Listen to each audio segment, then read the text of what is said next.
I'm making a comeback again.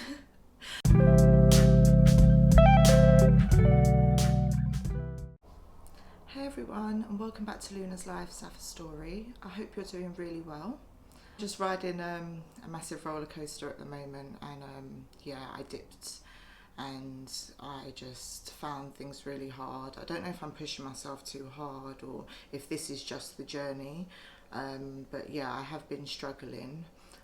But I'm back today because I wanted to make a video just giving a quick update to what I've been up to. I haven't been up to a lot, but I have done some things. I have been trying to push myself. It's just I find that after I do quite like big events, or well, to me in my eyes big events, because I don't go out a lot, or I don't socialise a lot, after can leave me feeling like really low. And I spent a lot of time around like kids. I'm trying to push myself to be normal around children and babies,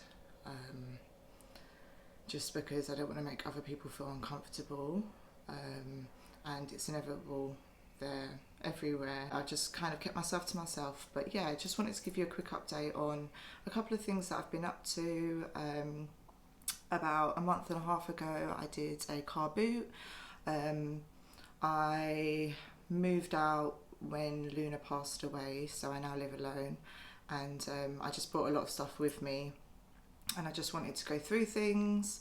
So I went through some of Luna's clothes. I've kept everything that she wore or smells like her, she played with, touched, but I pre-bought a lot of clothes and things like that, so sizes that like 2-year-old clothes. So I sold a lot of clothes at the car boot, which was so nice to see it go forward. It's brand new stuff.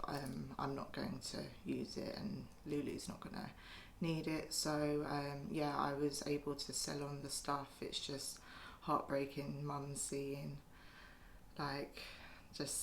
mums get to be mums and get to buy things for their children, and I just feel like that's been just taken from me, and I'm sure other grieving mamas feel similar or maybe something different. Please comment below, but sometimes you can just feel trapped in your feelings, but I'm glad that I pushed through and I was able to do it, and I had a nice time, and I was able to speak about Luna to a couple of people that asked. I'm not afraid to bring Luna up or talk about her, so yeah, that was a really nice experience, and I did that with my best friend Jess, and she had loads of kids stuff to get rid of too, so yeah, we did that. The second kind of like big thing that I did, and I did kind of really crash after, was the Queen's Jubilee. My best friend again had a street party on her road, and it was a really nice event. Lots of different activities, lots of children, fruit, food, drink. So yeah, it was a really nice event. They had a bouncy castle. I was playing with my godkids. It was a really nice day, but just yet again I have to hold back my tears because it's just so difficult. My child should be bouncing on the bouncy castle too, and it's like I'm around all these people that I don't know and they have no clue, and I just want to scream at the top of my lungs. So yeah, when I came back after, because I kind of like run on adrenaline while I'm there, yeah, when you come back after, I really did like dip, and I just didn't want to talk to anyone, and I just feel like there's nothing anyone can do for me. There's nothing that can make it better. So it's just I've got to work out a way to like navigate through. But nevertheless, it was a really nice day. I'm glad I pushed myself, and the most important thing I think is that when I do dip, I just keep picking myself back up. In Luna's name, I have to. So yeah, I did that, and I really enjoyed that, and it's been really nice to spend more and more time with my godchildren, and then in the up and coming weeks I will be spending a lot more time, it being 6 weeks holiday, and yeah, life's too short, and got to try and create as many memories as possible. Next thing that I've been doing is just some DIY in my flat. I've got some new cushions and just trying to make the place a little bit more homely. I spend a lot of time here, so I just want it to look how I want it to look. So yeah, I've been doing a lot of things like that. I'm very much into like secondhand furniture and things like that, so I found a old mirror off Spock, and it was a silver full-length mirror, and I spray painted it. So I've just been doing some like little DIY things around my flat. It's a new thing. I've been making myself a packed lunch and then just been going to like a park and just tanning. So I've been doing that during the really hot days instead of just sitting inside with my curtains shut, which is what I want to do, just pushing myself and having a good playlist to listen to, and taking a book to read. So yeah. And the next thing I did is I got some tattoos. So I got 4 tattoos by my friend Hayley, who works at Super Queen Tattoo Shop in Collier's Woods. I'll leave all her information in the description below in the shop. And I got a couple of tattoos for Luna and then just like some for me. So I'll insert some clips again so you guys can see some of the process. But I got a sparkle on my hand. Luna had a birthmark here on her hand, so I just wanted to get something to remind me of that. I got, oh, I'm twisting it. I got a snowflake. Luna's born in October, I'm born in November, and one experience we actually got to experience together was being able to go out and be in the snow, and I have quite a lot of pictures, and that memory is just something that I keep really dear to me, so I wanted to get that. And then I got on this side 654, which are angel numbers. And if you look up the meaning, it's like significant numbers that popped up in my life during losing Luna and till now.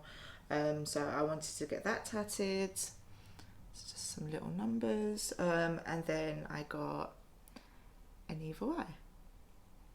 And this is actually the first bit of colour that I've got on any of my tattoos. So yeah, thank you, Hayley. Thank you for doing that for Lulu.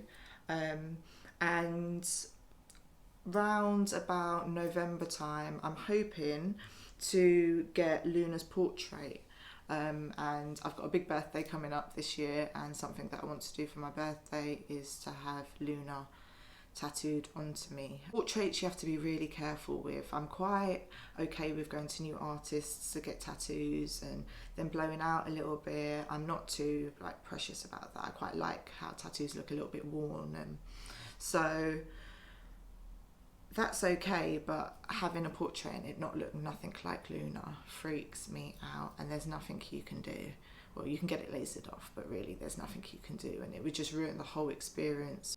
It's just such a significant and meaningful tattoo that if it got messed up, I just don't think I would even be able to cope.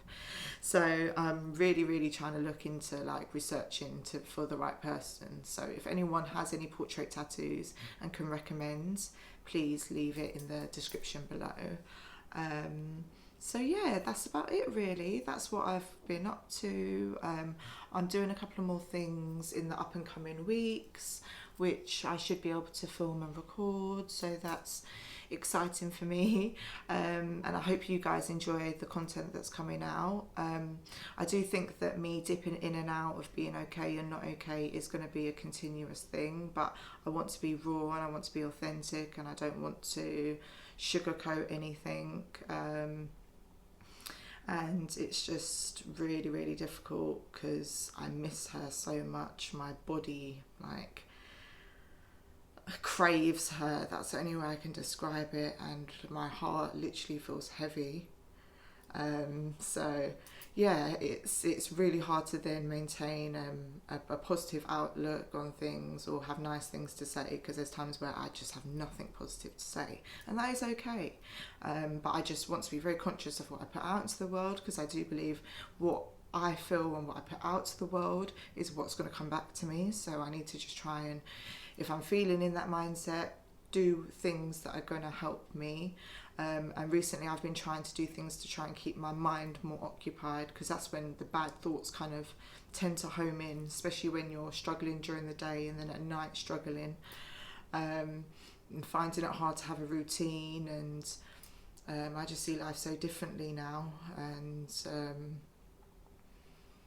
I just half the time don't know if I'm coming or going, but we're rolling with it. I'm doing it again, we're getting back up. So yeah, I think that there will be dips in the channel and stuff, and that is okay.